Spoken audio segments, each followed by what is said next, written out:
us to explain the scene now? Yeah, that'd be nice. If you want to do that upside down and backwards, you can tell them what's going on. Our scene takes place right before the grave digger scene in scene 5. It's portraying Ophelia's death and what we think really happens. Thea's going to be playing Ophelia. I'm Hamlet, or the reflection of Hamlet that she sees on the water. And there is Gertrude. See?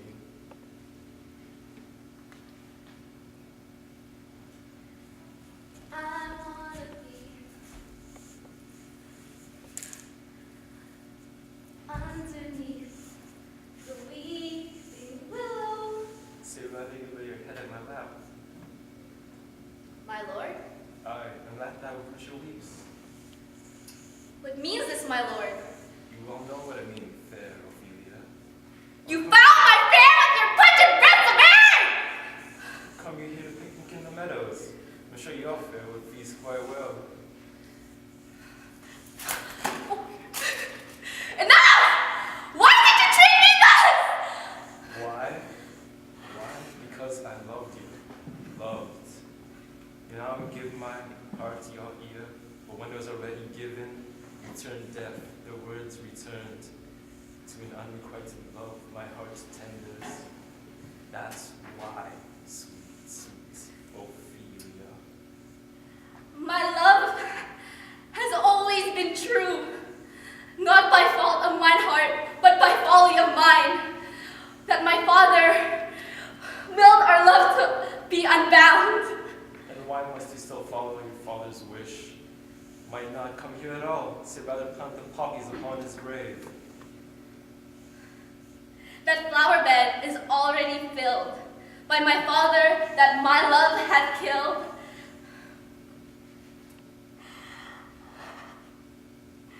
If only my keen songs spoke so well, as thy blade did thrust, why must you be thus?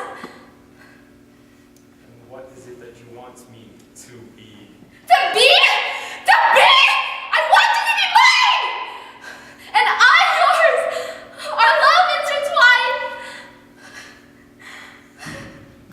But face the favor of thine heart. Let patience be the art. Eyes of the beholder, the pedestal of a molder. Be devoted to the duties of a prince. While flame continues to burn since pink camellias all around, but that garland upon your head is bound. My lord does what he doth wants. Those tenders you may recall haunt. What promises have thy lips uttered? Methinks well, butterflies have fluttered, but oh, soft, silly, sweet, sweet Ophelia, I cannot deny my wish to be yours. My fate is tied to the throne, my agency buried beneath the stone. Yet still to you I importuned, and swore by the holy vows of heaven, of the sincerity in my words. My affections for you, my heart's head tender, but these once returned, the useless rendered. Yet now, your pleading thoughts have wrung from my head this poisonous taint that Apollonius's life has bought. You now know my head, you know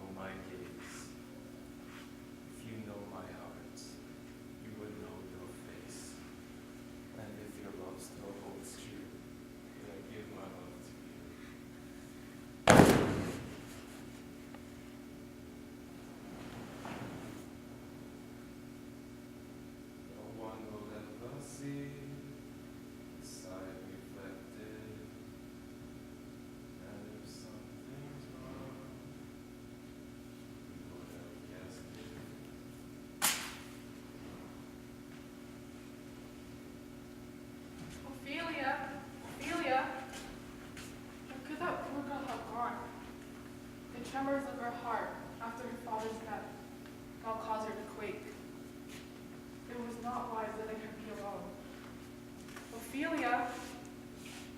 Ophelia? What, lying there in the water like a Nereid? Wake, child, wake! Why no answer? What has happened? No, this cannot be. What evil spirit has done this to you? So serene in her slumber, in her death that slumber she belied.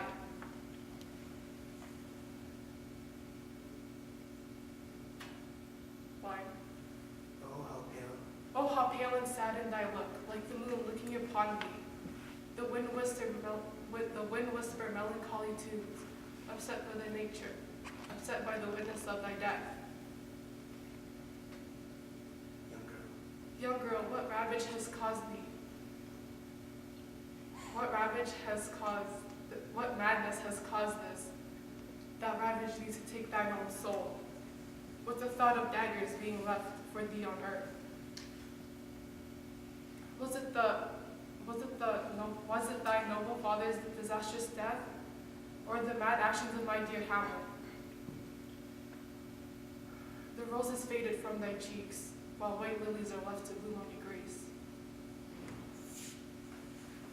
I must tell the king and her brother. Oh, how daggers will enter thy hearts.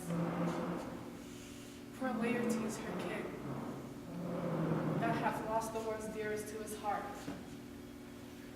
Off I will go and hearken to them about this appalling news. I must away now for Ophelia. Their nightmares have come true. Adieu, for Ophelia, adieu. Scene.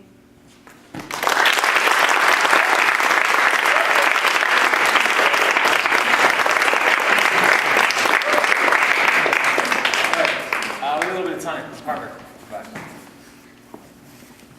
Lie down. Assume the position. Feet up there. Okay. We have some time for blocking notes and a couple of things today. Here's where you are. Go back in the map farther, come in the center of the map. Put your head on the edge of it. A little bit farther over. Okay. Now, a little bit further. Good. Put your head back. Put it down.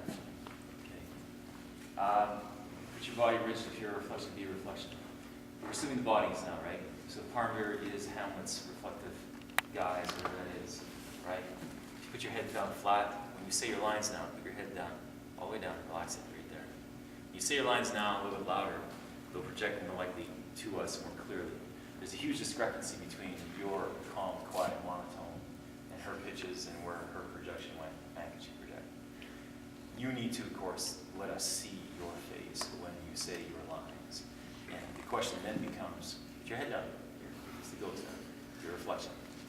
You're a shadow of other things. When you say this, of course, the question is, do we hear any change in tone? And when do we hear it? That's the question. Do we see anything in terms of your expression of your face? Does it change? Is it as monotone, as flat as your tone was? Those are all questions that now that we can deliberate, because now we can see your face and do with that, right? Then the question is, if you're this static and you're rigid where you are, and you're here talking to the reflection, how do you move? And when she moves, the only thing that we see move in you is your eyes. And watching your eyes follow the tracking of her sound, and whether she moves or not. And that gravitas, that movement, that link, right? Then of course, when you have the moment when you practice your flower tossing or wreath tossing rather, right? Again, stay in character with this if it goes, but this is one of the things we practice. The question is, practice and practice and practice. You can't practice enough in props. The thing that's going to mess you up more times than anything in a play is going to be the simple little things like props. I almost had a character. The sword that you have, that you brought, this little short sword, that was the blade that Aeneas carried around for Hector all during the play of Troilus and Cressida when we did it. That was the only blade he carried because he carried Hector's honor. Well, when he chose to use that blade to cut one of the Greeks' throats when they left that scene, he was so in character that he actually took the thing and dragged it across her throat and left a nice red mark as she collapsed into the stage. And that's why we don't use real props. And afterwards, of course, I mean, the audience, everybody's reacting, going, because she could have died. And again, they practiced it, and when he got into it, he was so pumped up. Suddenly it was something different. You can't practice enough with props. Actors have died with props. So when you come to this and you have this scene and you throw this thing down, then again the question is, when you put it down there and you throw it down there, and I think that was a great blocking decision, and you throw it down there and try to practice this and where it is, then the problem becomes when does and how does Hamlet's shade get the thing, right? And then of course when the shade chooses to move, how does it choose to move in its strange reflective state, move and become something else, and the temptation to the flood and now the temptation to the pool, which I think was brilliant. And then that decision to come in. The decision of how you came in, I probably as a director would have changed. And I probably would have had it as the promise and the vow of things and the thing that you touch. And I would have held that moment as my symbolic moment. I would have held that. That would have been my symbolic moment. And that would have been a time where you go to slip into the water, quietly and calmly to join your reflective look and the Hamlet you see that you want. And then, of course, lying beside him. And then the question is, after that, I'm not so sure that I would have left. I think that I probably would have played with what that looked like in terms of rehearsal and had the two of you side by side. And you reaching out to join the shade's hand, the hand still not moving. And then, of course, when Gertrude comes out, her traffic, her direction is simply to what she sees in the ghost. And now we're dealing with a present absence or an absent presence. And now we all see what she doesn't see. And I think that simple little blocking things like that would have taken what was already a really good scene and taken it another notch in terms of rehearsal. So I think a lot of your scenes are fabulous in terms of how things go. But simple blocking things like that. And if we're going to learn from this as the craft of this, this is what I did for 3 years. This is all I did, was talk about choices. Not about right or wrong, but about choices of what you can try and what you can't try, and then playing with things and seeing if they work or not. And sometimes you say, okay, well, the first choice was better. But it's about that process. And it's like drafting when you guys write papers and stuff. How many versions do you go through before you finally do it? When you do this in performance, by the way, the other thing you guys would have seen, I think, because I think your role was very, very separate and static from all this at the end of it, right? Every time you would have done this performance, it would have been different. And the cool thing about being an actor and the cool thing about doing performance is that you get to do this, and every performance is a little